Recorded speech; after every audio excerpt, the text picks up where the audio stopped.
Revenue's Taxpayer Education section.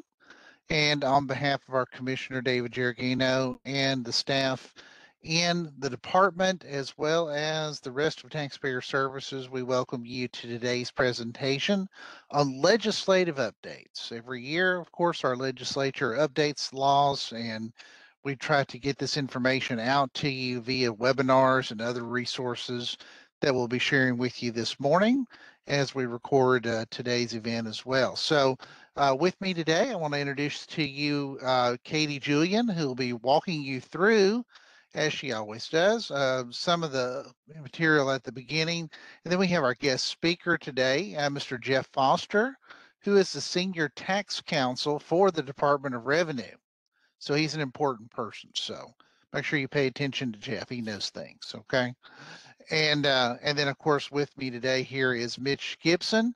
He's a fellow manager in the Taxpayer Services Division, and he helps people, and his staff helps the people that call in. So they're one of our call center managers, and they do a great job. So welcome to all of you guys. And I'll go ahead and turn this over to Katie for some logistics, and then we'll proceed with the presentation.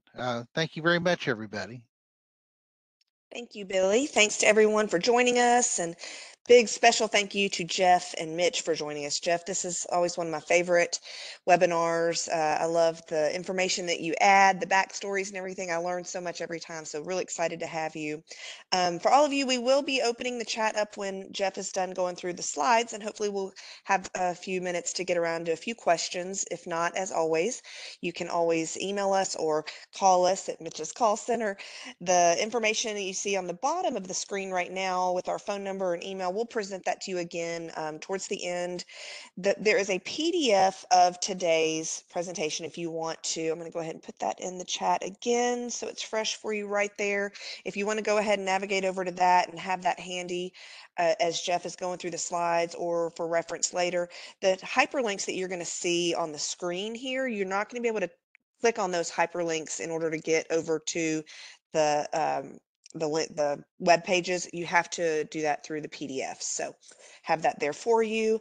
So with that being said, I'm going to go ahead and turn things over here to Jeff. Here you go, Jeff. Thank you. Well, thank you, Katie and Billy and Mitchell. And welcome, everyone. Thank you for tuning in to the 2024 edition of Legislative Updates. As Katie and Billy mentioned, I'm Jeff Foster. I've been with the department since 2007. I spent a couple of years in the hearing office and then moved over to legal in 2010, and I do a little bit of everything, a lot of F&E, tax work, sales and use, litigation support, and administrative compromises, and those sort of things. But it is a pleasure to talk to you today. We had an interesting legislative session. I've done this program several years, and this one is I think unique.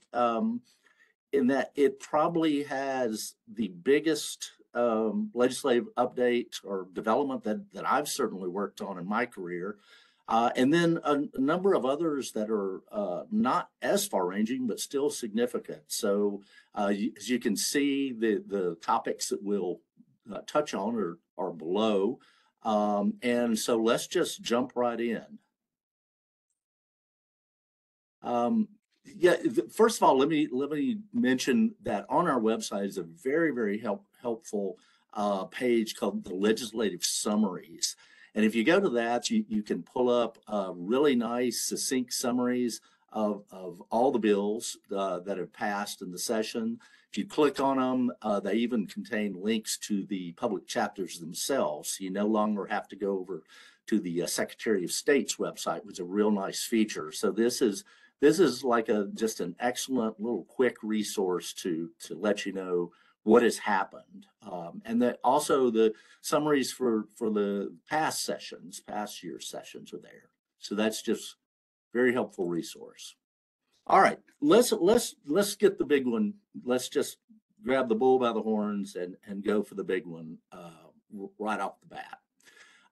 Public Chapter 950 deals with the franchise tax. And of course, the franchise tax, as all of you know, is one of the major Tennessee taxes. Franchise and excise taxes together account for about 20% of annual collections. So a big deal. Historically, the franchise tax was imposed on the greater of two bases. First, the taxpayer's apportioned net worth, its assets minus liabilities, as computed under GAAP, or the value of the real and tangible personal property owned or used in Tennessee by the taxpayer. Now, this latter base was sometimes called the minimum measure or the minimum property measure, or sometimes just Schedule G, because that's where it was reported on the F&E tax return. Now, historically, the purpose of the minimum measure was to prevent taxpayers from manipulating their balance sheets and artificially understating net worth. And these two bases have been on the books for a very long time, about 75 years. So we've been going along administering this tax in this way for a very long time. So in 2023, just last year, a law firm, a large law firm, national law firm, based outside of Tennessee, filed refund claims on behalf of several multi-state taxpayers. And in those claims, they argued that the franchise tax violated the Commerce Clause of the federal Constitution. Specifically, they argued that the franchise tax violated the internal consistency test. Now, the internal consistency test was created by the U.S. Supreme Court in the early 1980s. It came up in a case called Container Court out of California. And the purpose of the test is to evaluate, it's one of the ways in which the court looks to see whether a state's tax laws discriminate against interstate commerce or unduly burden interstate commerce. Now, under the internal consistency test, a court first assumes that every other state has laws identical to the taxing state. Now, this in and of itself makes the internal consistency test different from a lot of legal doctrine, because typically the courts don't like hypothetical situations. But be that as it may, that's part of the test. The court then asks if, after application of these laws, that remember they're all the same, hypothetically, an interstate taxpayer would bear a greater tax burden than a taxpayer operating entirely in the taxing state that is similarly situated. Now, by similarly situated, I mean a taxpayer that has the exact same amount of economic activity as the interstate taxpayer. It could be measured by income, by net worth, many different ways to measure it, but we want taxpayers who are similarly situated. Now, if the answer after the application of the test is yes, then the taxing state's law violates the internal consistency test, at least presumptively. So let me give you an example of how this would work. For example, say we have two taxpayers, Corporation A and Corporation B, and both have, let's say, net worth of $1,000, and each has real and tangible property valued at $2,000. Now, A operates entirely in Tennessee. B operates both in Tennessee and Georgia, let's say. B is apportioned 75% to Tennessee and 25% to Georgia. But 1/3 of B's property is in Tennessee and 2/3 in Georgia. So let's say B made a lot of sales in Tennessee, which accounted for the higher apportionment ratio. So if we take those numbers, because A operates entirely in Tennessee, it will pay tax on the minimum measure of $2,000, because that's the higher base. So its tax bill will be $5 under that scenario. Now let's look at B. because B operates in both states, it will pay under apportioned net worth in Tennessee, but it will also pay on the property base in Georgia. So its total tax bill under this scenario is $5.20. So you see that the problem is the multi-state taxpayer could be subject to tax on both bases, where a similarly situated taxpayer operating only in Tennessee would be subject to tax only on one base. So that scenario would at least presumptively violate the test. So when these refund claims came in, the department's legal office, policy, the commissioner, the AG, all of us really dug in and extensively evaluated the refund claims. We looked at all the case law, all the commentary we could find. And at the end of the day, we concluded that the state would face a very substantial legal risk if we were to not deny the refund claims and the issue were to be litigated. Specifically, the state could be on the hook for millions of dollars in tax, interest, statutory interest on the refund claims, and even attorney's fees, because the law provides for a 20% attorney's fee for a successful litigant. So we communicated all of this to the administration. And thereafter, many months of negotiation, discussion about how to handle this ensued.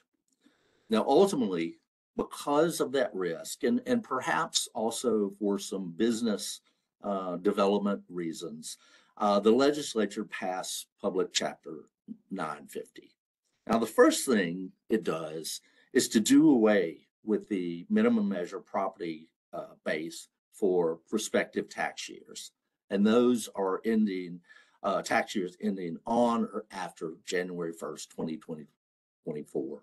So in the future, taxpayers will only pay on apportioned net worth. The bill, the public chapter now, also authorized the department to pay refunds to taxpayers who paid on the minimum measure for the tax years ending on or after March 31st, 2020, and for which a return was filed with the department on or after January 1st, 2021. Now, the amount of the refund that is authorized in the statute is the difference between what the taxpayer paid. Remember, it only applies to taxpayers paying on Schedule G or the minimum measure, and the amount that they would have paid under apportioned net worth. So we're trying to get at that problematic difference. There are some other aspects to the law that are you should know about. The deadline to file a refund is November 30th of this year. The taxpayer must waive its right to bring suit if it files and receives the refund. And there's also a little bit of an interesting twist in that the taxpayer has to agree to have its name published on the department's website for a specific period of time. That's a departure from normal law, which prevents the department from releasing confidential taxpayer information. So that is sort of the summation of it. There is a wealth of information on our website about this. As you can see from the slide, there's a separate web page. There's a webinar that we released some time ago on it. There's an important notice. And of course, we're happy to entertain any questions that anyone would have about it, and just call us or email us or whatever is easiest for you. But this is absolutely huge. Like I said, it is by far the biggest thing I've ever worked on. And so it is huge changes for Tennessee taxpayers. All right, moving on. As I said before, we don't have anything as big as that. I mean, almost couldn't by definition. But there's still some very interesting developments this year. And let's stay in F&E for a while and talk about the Tennessee Rural and Workforce Housing Credit. And that is set forth in Public Chapter 971. Now, this bill, this public chapter, bills off an existing federal income tax credit for persons constructing or renovating residential rental property in low-income areas. Now, this federal credit has been around a long time, since 1986. And essentially what happens is Congress designates a total amount for the credit, which is then allocated by the various state agencies who are charged with administering the program. And in Tennessee, the credit is still administered by the Tennessee Housing Development Agency, TDHA. So what's that have to do with the F&E, you might be asking. So although the Tennessee excise tax is related to the federal income tax, in that the starting point for determining the Tennessee net earnings is federal taxable income, federal credits don't automatically flow through for purposes of Tennessee F&E or any other tax for that matter. So because of that, this year the legislature decided to create a like state credit against the Tennessee F&E tax and the gross premiums and retaliatory taxes. Now, those latter two, the gross premiums and retaliatory taxes, are tax that are imposed on insurance companies and are administered by the Department of Commerce and Insurance. Insurance companies are accepted from paying F&E and instead pay gross premiums and retaliatory tax. So to receive the credit, an entity must do a couple of things. First, it has to file an application for and receive an eligibility statement from THDA, basically saying, yes, we've looked at this, the taxpayer qualifies. And secondly, the entity must file an application with the Department of Revenue or Commerce and Insurance as the case is appropriate. And that application has to set forth a good bit of information. It has to include the eligibility statement, how much credit, the partners, and various other things that are set forth in the statute. The credit cannot exceed an entity's tax liability in any given year, but it may be carried forward for 25 years. And as we know, that's the case with generally for credit carry forwards. The credit forward period was extended a year or two ago from, it used to be 15 years, and now it's 25. So in that way, it's very much like other credits, F&E credits. It is different in the following regard. The law specifically provides that the credit may be apportioned to an entity's partners, or owners. And the law even goes further to say that if the entity's direct partner is a pass-through entity, like an LLC or an LP or something, the credit may be further apportioned up the chain to the owners of the pass-through. Now, those of you who practice in F&E know that this is a departure from the norm, because the law normally is that a credit must stay with the taxpayer that generated it or that earned it.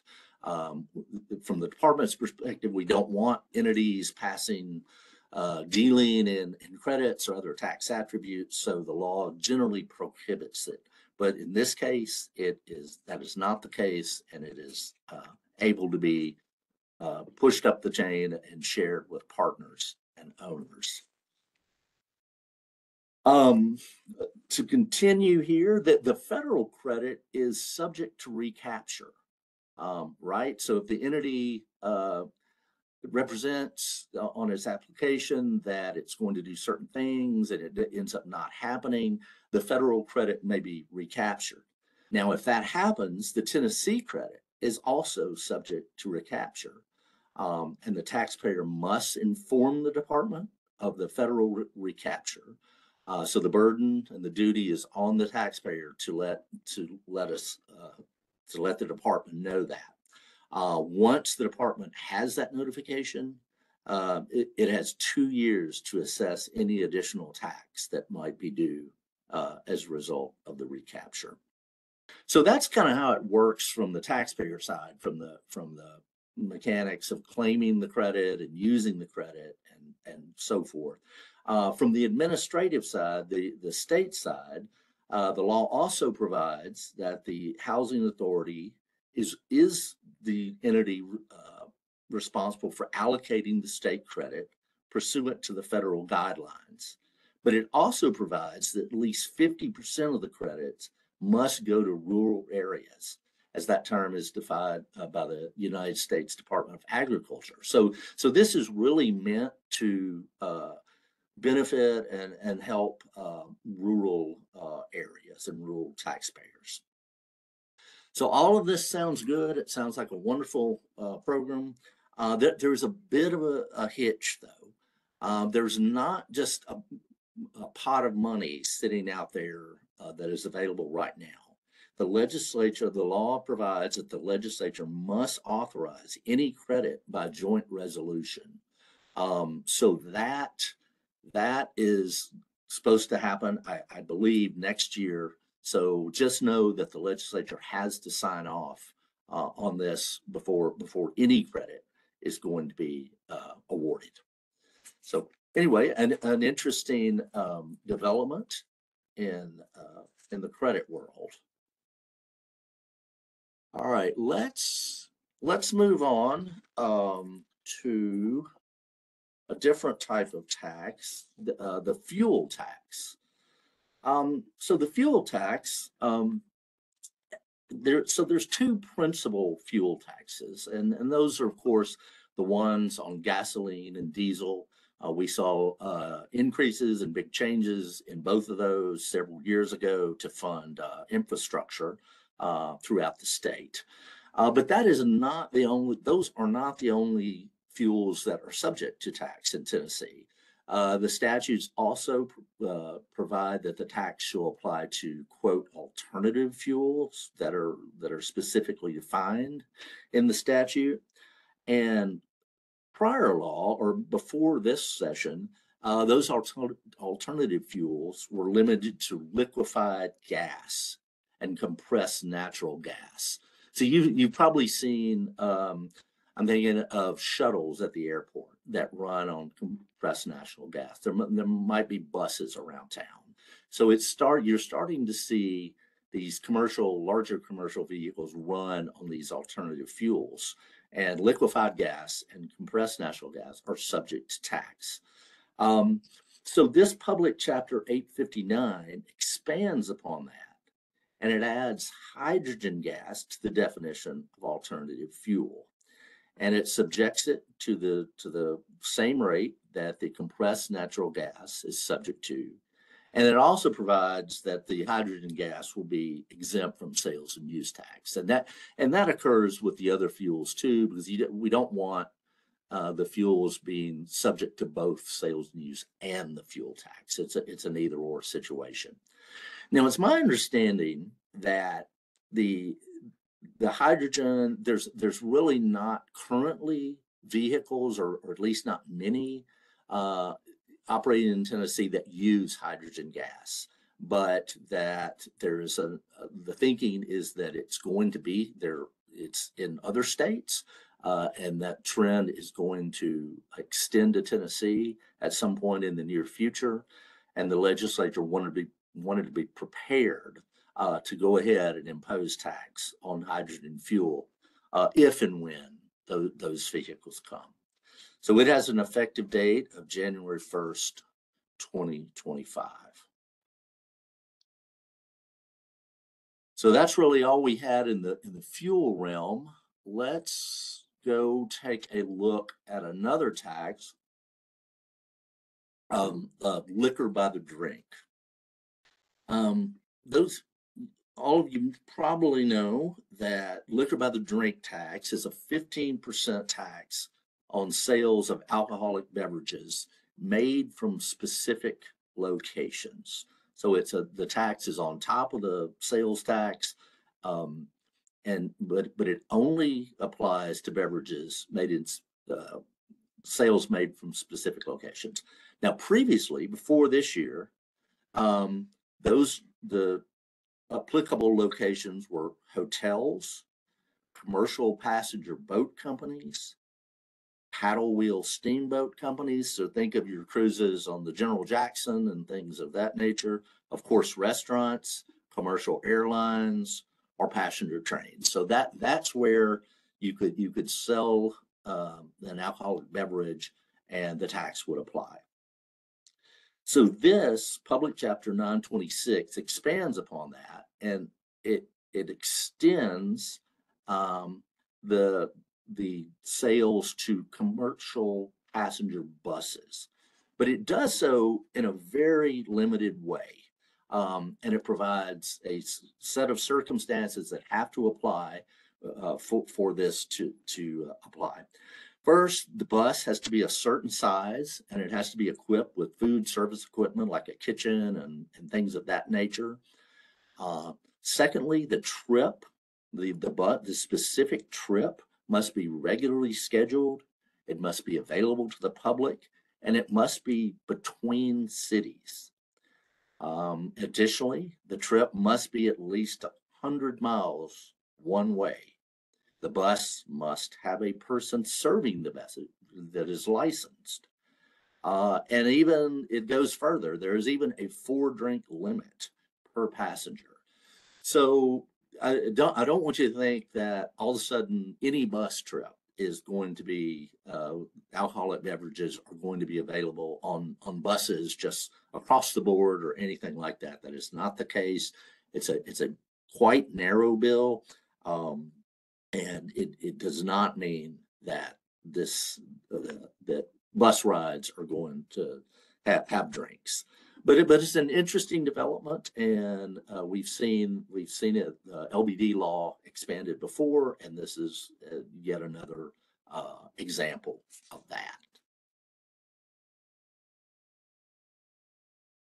All right, let's stay with LBD for just a minute. And talk about Public Chapter 1069, and that deals with the bond requirement. Now, liquor by the drink tax has always required a bond to ensure against the danger of noncompliance, and it makes sense, right? Because the kinds of establishments that serve alcohol that are subject to liquor by the drink are, mostly restaurants, bars, things of that nature. And unfortunately, those businesses have a very, very high failure rate. And so when they fail and go out of business, often the last thing on the owner's mind is cleaning up the LBD or the sales tax. So the bond is there to try to give the state some, assurance that they'll be made whole when that happens. So under the prior law, the licensee was required to post a bond of the greater of 2 bases. First, the 4 times the average monthly LBD liability, or $1,000. So it was whichever was greater. Now, this public chapter changes that and requires that the tax bonds for LBD licenses be no less than $10,000. I don't know a lot of the detail here, but I presume and think that there were just non-compliance problems. It's again, this is an area where businesses, just unfortunately fail a lot, and it was thought that the bond needed to be higher to ensure the compliance. So that is effective of July 1st, 2024. All right, so that's all we had this year in LBD. Let's move on and talk about the privilege tax for a moment, the professional privilege tax. And of course, this is the tax on the privilege of having an active professional license in Tennessee. There's no requirement under the law that you actually practice the profession or earn any income from it at all. It's just on the act or the status, if you will, of having an active professional license with a applicable board. Now this tax came in 1992, and it has been much maligned ever since. I think when I was in the hearing officer, some of my most irate taxpayers were out of state lawyers and brokers and people of that nature. And I think that one of the reasons for that is that the tax is actually is $400, which doesn't on its face seem huge, but it's high compared to other states that have similar taxes. So again, this has been criticized almost since the get-go. And several years ago, the legislature came in and curtailed, very substantially curtailed, the number of professions to which it applied. And now it only applies to a very few. It applies to lobbyists, it applies to financial agents, broker dealers, and investment advisors, and attorneys.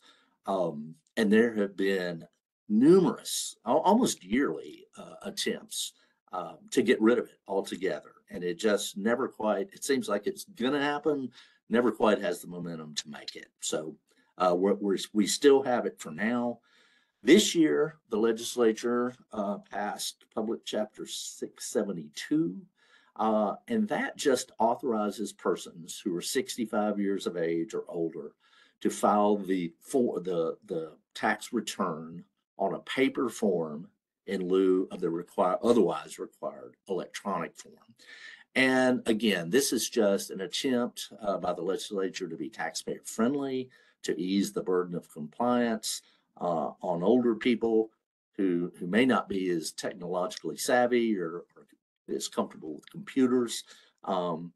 So it looks like to me it's a little more of not exactly a substantive watering down of the professional privilege tax, but it just sort of indicative of the attitude toward it. And maybe one day we won't have it at all. So, all right. So that's all we had on the privilege tax. Let's take a look at some sales and use tax stuff. Of course, sales and use tax is the big one in Tennessee. It accounts for over 60% of our annual collections. Enormously important tax. So the first development we have this year is Public Chapter 886, which deals with qualified data qualified data centers and their sales and use tax exemptions. So what do we mean when we talk about a qualified data center? Well, first, the statute's existing law defines a data center is exactly what you would think. It's a building or buildings used to house high-tech computer equipment. And a qualified data center, at least up to this year, was defined as a data center that had made a capital investment of at least $100 million in equipment and infrastructure over a 3-year investment period, and that had created at least 15 new full-time jobs during the period. Now, if an entity did this, became a qualified data center, it triggered a lot of benefits.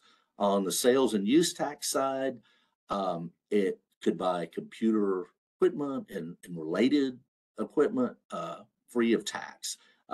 Backup power infrastructure free of tax. Cooling systems. And not only that, it was entitled to pay a reduced rate on electricity. So you can imagine that's a huge benefit for an outfit like this.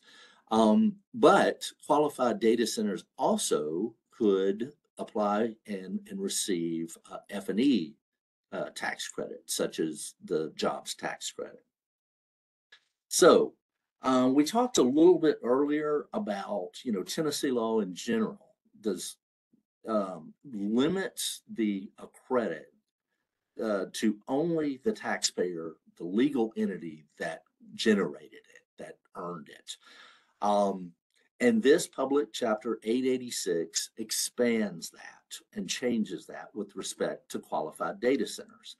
And it keeps the existing requirements of the 100 million of capital investment, the 15 new full-time jobs, but it also provides that the data center can be transferred by the taxpayer to an affiliate under a reorganization under Section 368A of the Internal Revenue Code.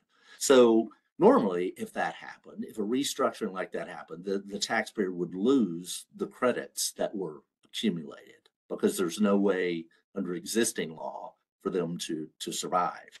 But this public chapter changes that and provides that in a restructuring of this specific type, that the tax benefits that have already been created will continue.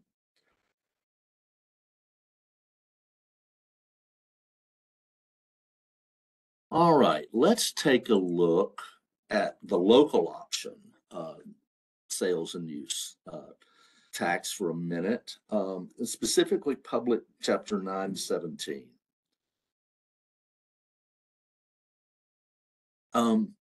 So existing law provides that local governments can enact a local sales and use tax of up to 2.75%. And of course, the state rate is 7% on most things. So the highest cumulative rate is 9.75%. But with respect to the local tax, the county has priority under the law. And what that means is if the county comes in and adopts the maximum rate of 2.75%, cities within that county cannot adopt a separate tax. They cannot adopt a separate city sales tax. Now, they get benefit from the county tax for sales that are made and tax collected in the city. They get a chunk of that, but they cannot enact their own tax. On the other hand, if a county does not enact a tax up to the max rate, the city may come in and do so. So say you have a county that enacts a rate of 2.25%. If the procedure is followed correctly, then a city may come in and adopt a 0.5% to take it to the max. So this public chapter 917 authorizes a municipality with a local option sales tax rate that exceeds the county's rate. It authorizes it to reduce or eliminate the city rate on the retail sale of food and food ingredients. So say a city had the 0.5, it could get rid of the rate on food and food ingredients. And it's just the legislature wanted to make clear that was that authority was not clearly granted, so the legislature wanted to make clear. Now, this only applies to tax periods beginning October 1st, 2024. There is an important notice about this on our website at 2407. So this is an interesting development in the world of local tax. We'll see how it plays out.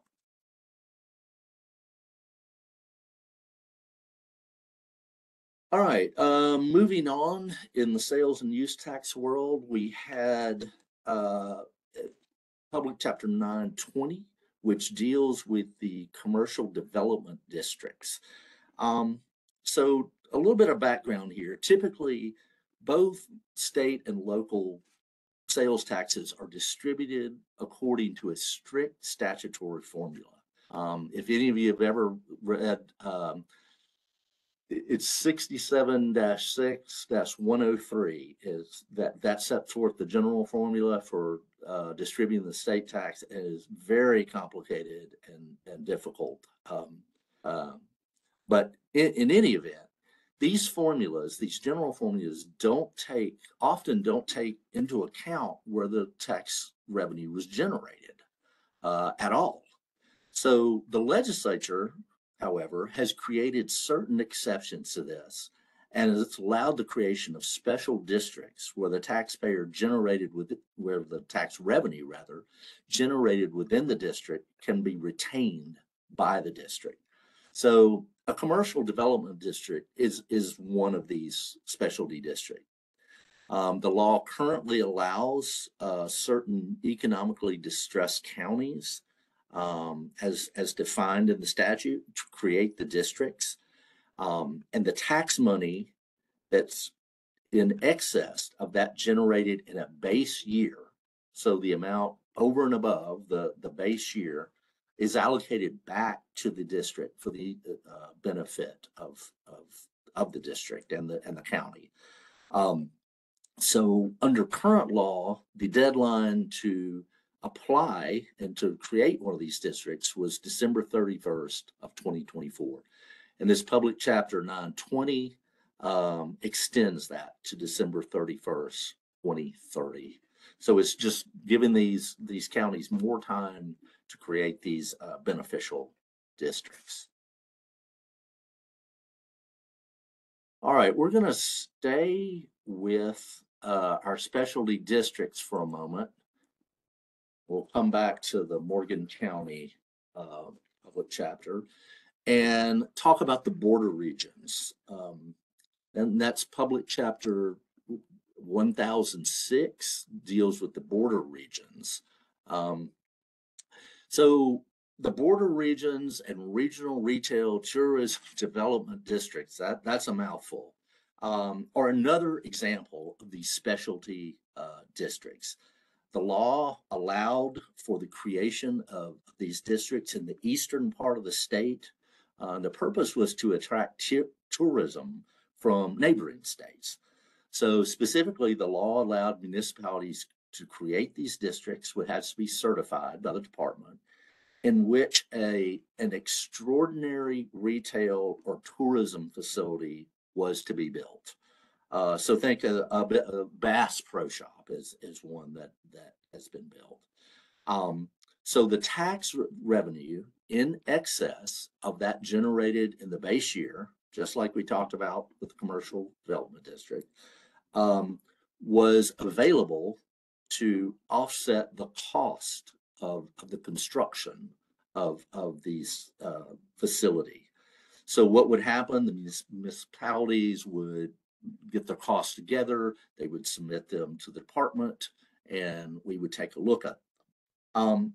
Now the issue was, under the initial iteration of this law, the definition of cost was very broad, and it was designed that so as not to arbitrarily cut off legitimate cost. But what sort of happened over time is that municipalities, developers,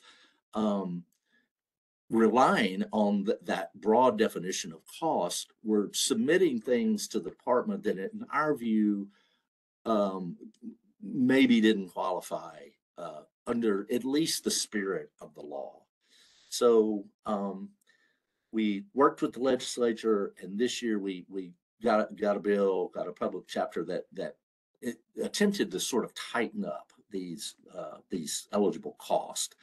And under the bill, ineligible costs include travel, meals, entertainment expenses, motor vehicle, meeting, office, developer salaries, these kind of collateral things. We're trying to get it more construction based and whatnot. The public chapter also requires districts that have incurred costs in excess of $3 million to have an independent CPA firm compile and certify the district's submission before the district submits it. So it's got to be vetted by somebody independent to see if it's justifiable. So we're hoping that this will sort of make the administration of this easier and make compliance easier. All right, let's go back to, we have one item remaining, and that is the Public Chapter 979, and that deals with the Morgan County Natural Disaster Sales Tax Relief. Now, this particular public chapter builds on a statute 67-6-396 that was enacted in 2012, and that law, it authorized sales tax refunds for tax paid on items such as appliances, building materials, and things of that nature that were used to rebuild homes that were damaged or destroyed by a federally declared natural disaster. And that provided that the claimant had to, one, it had to be a federally declared natural disaster, and the claimant had to show that it had received FEMA relief and things of that nature. Now, this public chapter is designed to authorize the refunds for the tornadoes that hit Morgan County in April of this year. But it is broader and less burdensome in that it does not require that the event be declared a federal disaster, and it does not require the claimant to present any kind of evidence that it has received the federal benefit. So, and again, there's an important notice, 2406, which sets forth information about this and how you would go about applying for this refund. So that is all I have. And so we have a little bit of time for questions. So you can go ahead and send them in the chat box if you want, or if you don't. It's been a real pleasure to talk with you today, and I hope it was helpful in some regard.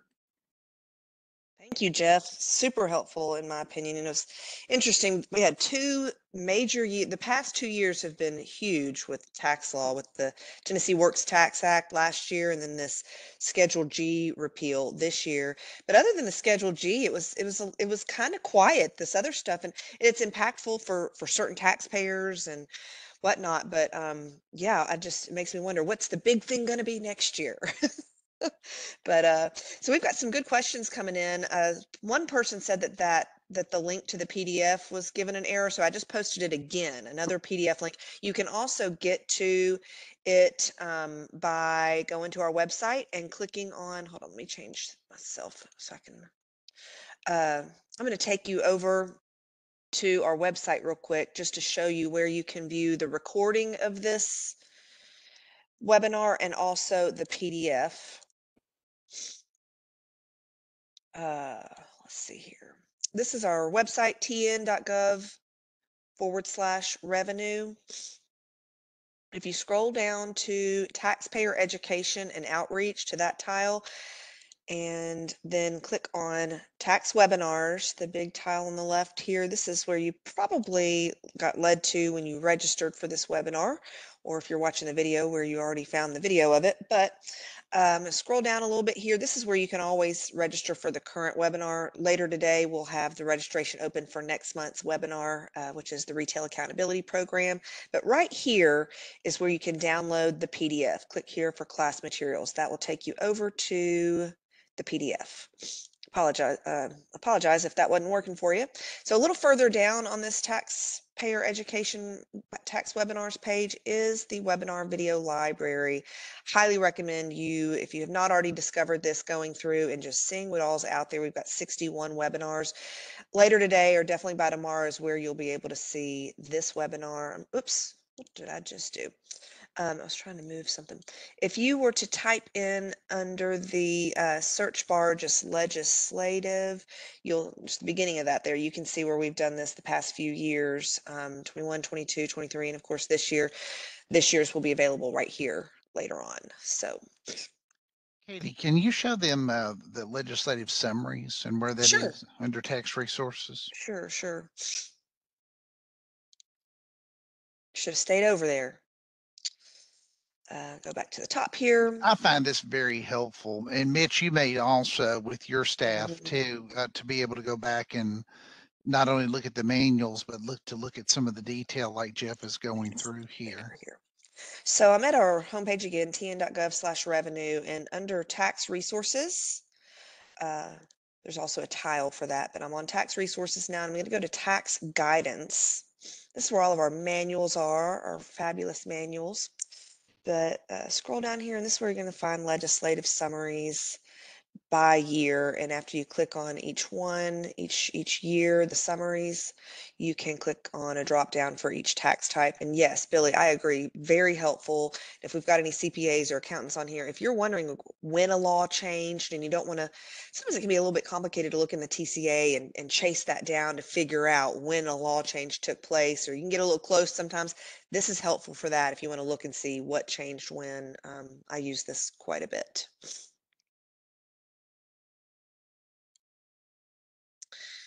All right. So we've got just a couple of minutes. I don't know if any questions have come in that are specific to any of these laws. I did see one, someone asked, so a local jurisdiction can, in theory, because of this new law, eliminate its tax on food, right? That's my understanding of they can just, it can be eliminated. Yes, that's correct. Yes, they could eliminate it altogether, or Mhm. they could tax it at a reduced rate if it wanted.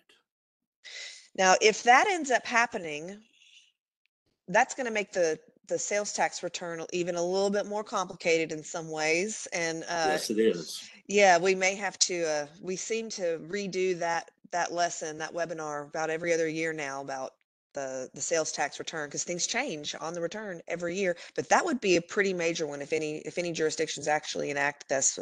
Again, for CPAs, tax preparers on here, that might be something that we need to present to you guys in the future, because that will be a little bit interesting. I can't even wrap my head around how that'll happen, but the smarter people than me will.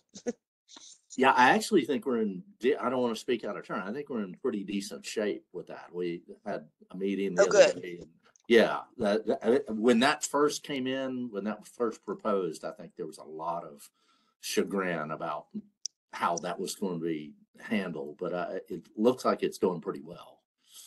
Good. And no jurisdiction has done it as of yet. Mhm. So I Uh, have heard of one jurisdiction that's considering it.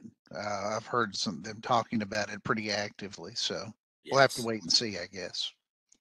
that's right. Everyone will be going there to buy their food, right?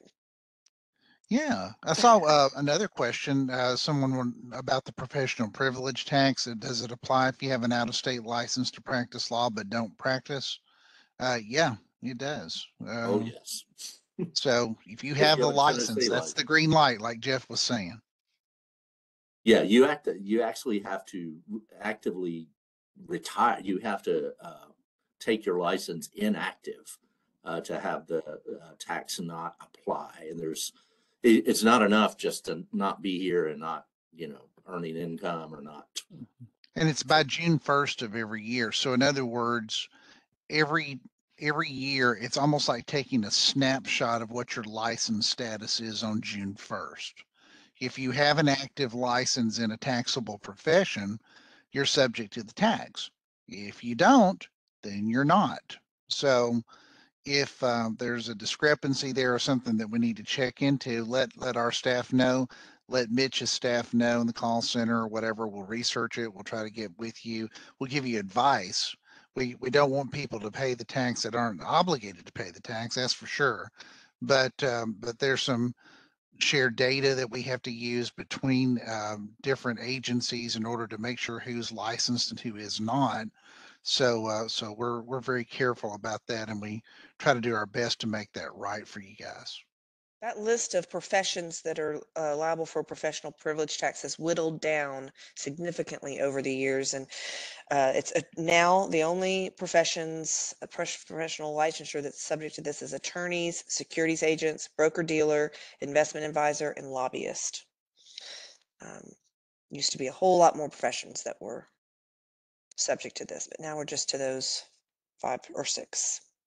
Now, the questions also, Katie and everybody, that we are getting on Schedule G, we're not going to entertain those in this webinar because we had another webinar on Schedule G, and we have vast resources on the website about that too. And we'll direct you in just a moment to the phone number and email address for you to answer, or ask rather, any questions that you've got on Schedule G refunding. We're just not able to cover that today. That we could probably be here the rest of the morning talking about Schedule G stuff. But again, there are plenty of resources on our website and other ways that you can reach out to us on that issue. They've really beefed up that the web page dedicated to FAQs about this and all the information. They're updating that, and it's great. There's a link to it on the slide that Jeff presented, the first one about the Schedule G repeal and refund. There's a link over to that web page from there if you've got the PDF of this presentation. Well, I think we've just about run out of time, guys. It's so fascinating to hear all the backstory, Jeff. It helps me to understand it whenever I hear you explain this every year. If I don't hear your explanations with a lot of these things, I just kind of look at it and go, huh, I'm not sure I fully understand that. So really appreciate you doing that and being here with us. And thank you to Mitch. Probably going to get a lot of calls after this. You guys, let me just go ahead and show you here. This is how you reach out to us, to Mitch's team at the call center. You see there on the bottom right, that's our general tax call center, 615-253-0600. Between 8 and 4:30 Central Time, Monday through Friday. You can also email us at revenue.support@tn.gov. That's one of Billy's groups that handles those emails and then online support stuff. All the ways you can follow us here. If you are a tax professional or a business owner, highly recommend that you stay in touch with us in some way, shape, or form by following us, by signing up for the email updates just to know what we've got going on. Yeah, and Katie, also one thing real quick here, the phone number, if you have a question about Schedule G or franchise and excise tax, where you see 615-253-0600, just change it to 0700, same hours, but you'll get directed directly into that unit as opposed to having to go through a more lengthy menu in the call center on the 0600 number. So that's a little more convenient for you too. And Katie will tell you about CPE here in just a second. Yeah, as you're exiting the webinar, a screen will pop up to fill out a really short survey, just a couple questions. But if you need CPE credit for attending this, one of the questions on the survey is, do you need CPE credit? And if you could please, if you do need CPE credit, and request yes there, if you could, the very next question I've added, so this is new, those of you that attend monthly, if you could just add the name as you would like it on your CPE certificate there. Each month we get a lot of names. I don't think people realize when they're registering for this that that's the name that we'll use unless you tell us otherwise. So there's a question on there that says, how do you want your name reflected on your certificate? So thanks you guys for being with us. We will be back with you next month. Let's get this next slide here.